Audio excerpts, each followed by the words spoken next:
பண்ருட்டி காவல்துறையினரால் பறிமுதல் செய்யப்பட்ட சாராயம் மற்றும் மதுபானங்கள் குறித்து செய்தியாளர்களை சந்தித்த ஜெயக்குமார் ஐபிஎஸ். கடலூர் மாவட்ட காவல் கண்காணிப்பாளர் எஸ். ஜெயக்குமார் ஐபிஎஸ் அவர்கள் மகாவீர் ஜெயந்தியை முன்னிட்டு பண்ருட்டி மதுவிலக்கு அமல் பிரிவு மற்றும் தனிப்படை காவல்துறையினரால் பறிமுதல் செய்யப்பட்ட சாராயம் மற்றும் மதுபானங்கள் கைப்பற்றி வழக்கு பதிவு செய்தது சம்பந்தமாக விசாரணை மேற்கொண்டு செய்தியாளர்களை சந்தித்து விளக்கம். மகாவீர் ஜெயந்தியை முன்னிட்டு கடலூர் மாவட்டத்தில் நேற்றைக்கும் இன்றைக்கும் தீவிர மது மற்றும் சாராய வேட்டை நடைபெற்றுக் கொண்டிருக்கிறது. மதுவிலக்கு துணை கண்காணிப்பாளர் பார்த்திபன் மற்றும் பண்ருட்டி துணை கண்காணிப்பாளர் ராஜா தலைமையில் அமைக்கப்பட்ட சிறப்பு படையினர், அதாவது 40 காவலர்கள் கொண்ட சிறப்பு படையினர் பல்வேறு பகுதியில் இந்த தீவிர சோதனை செய்து வருகிறார்கள். அதை பொறுத்து நேற்றைக்கு சாயங்காலம், அதாவது ஈவினிங் நமக்கு கிடைத்த தகவலின் பேரில் முத்தாண்டிக்குப்பம் முடப்பள்ளி முந்திரி தோப்பில் சாராயம் விற்பதாக கிடைத்த தகவலின் பேரில் அங்கே போய் வெயிட் பண்ணாங்க. அங்கே இந்த சின்ன லெவலில் சாராயம் தயாரித்த சுப்பிரமணியம் மற்றும் சேட்டு என்ற 2 நபர்களை கைது செய்திருக்கிறோம். அவர்களிடம் இருந்து 10 லிட்டர் சாராயத்தை பறிமுதல் செய்யப்பட்டுள்ளது. அதுபோல் நேற்றைக்கு இரவு மற்றும் இந்த காலையில் இருந்து இந்த நம்ம மதுவிலக்கு சோதனை சாவடியில் தீவிர சோதனை செய்யப்பட்டு வருகிறது. குறிப்பாக ஆல்பேட்டை, சாவடி மற்றும் மேல் பட்டாம்பாக்கம் சோதனை சாவடியில் சோதனை செய்தது.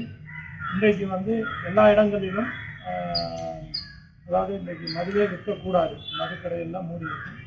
ஆனாலும் இந்த சாராய பாக்கெட்டுகள் பாண்டிச்சேரியிலேருந்து சோதனை சாலை வருவதை கண்டுபிடித்து அது எங்கேருந்து வருகிறது அப்படின்றத பார்த்து அந்த இடங்கள்லையும் முள்ளோடை மற்றும் இந்த நம்ம சாவடி பகுதிகளில் இருக்கக்கூடிய பாண்டிச்சேரி அந்த பகுதியில் இருக்கக்கூடிய அந்த சாராய கடைகளையும் சோதனை செய்து அதிலிருந்து சுமார் 400 லிட்டர் சாராயம் இன்றைக்கு பறிமுதல் செய்திருக்கிறோம். அது சம்பந்தமாக 8 நபர்கள் கைது செய்யப்பட்டுள்ளார்கள். மேலும் இது சம்பந்தமாக இன்னும் தீவிர சோதனை செய்யப்பட்டு வருகிறது. இது சம்பந்தமாக வேறு யாராவது குற்ற சம்பவத்தில், அதாவது இந்த மாதிரி மது கடத்தல் அல்லது அந்நிய மாநிலத்தைச் சேர்ந்த மதுக்களை கடத்துதல் போன்ற வேலைகள் செய்தால் கடும் நடவடிக்கை எடுக்கப்படும்.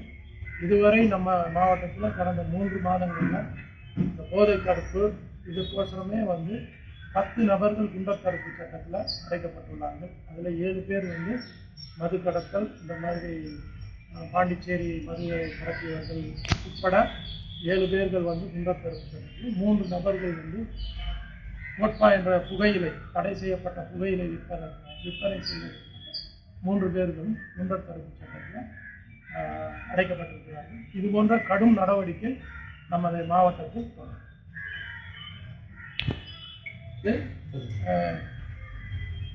கடந்த 3 மாதத்தில் மொத்தம் 49 வழக்குகள் செய்யப்பட்டு 125 பேர் நம்ம கைது செய்திருக்கிறோம். அதில் இதுவரைக்கும் 88 கிலோ கஞ்சா பறிமுதல் செய்திருக்கிறோம். கடந்த வருடம் பார்த்தீங்கன்னா வருடம் முழுவதும் 2024 முழுவதும் 120 கிலோ தான் பறிமுதல் செய்தோம். ஆனால் இந்த 3 மாதத்தில் ஒரு 88 கிலோ பறிமுதல் செய்யப்பட்டுள்ளது. இதில் முக்கியமான கடலூர் மாவட்டத்தை பொறுத்தவரை கடந்த 10 நாளைக்கு முன்னாடி மிகப்பெரிய நெட்வொர்க் கஞ்சா நெட்வொர்க்கை நம்ம கைது செய்திருக்கிறோம். மொத்தம் 19 பேர் கொண்ட நெட்வொர்க்கு. அதுவும் ஆந்திரா பகுதிக்கு சென்று ஆந்திராவிலிருந்து சப்ளை செய்த, அதாவது நமக்கு கஞ்சா சப்ளை செய்த நபர், முக்கியமான நபரான பிரதீப் என்பவரையும் கைது செய்து நடவடிக்கை எடுத்திருக்கிறோம். அதுபோல் இந்த மாதிரி கஞ்சா வழக்குலையும் நமக்கு குண்டர் தடுப்பு சட்டத்திலையும் அடைக்கிறதுக்கு கடும் நடவடிக்கை எடுக்கப்பட்டுள்ளது. அந்த தீவிர நடவடிக்கையும் தொடரும் என்பதை மாவட்ட காவல்துறை சார்பாக தெரிவித்தார்.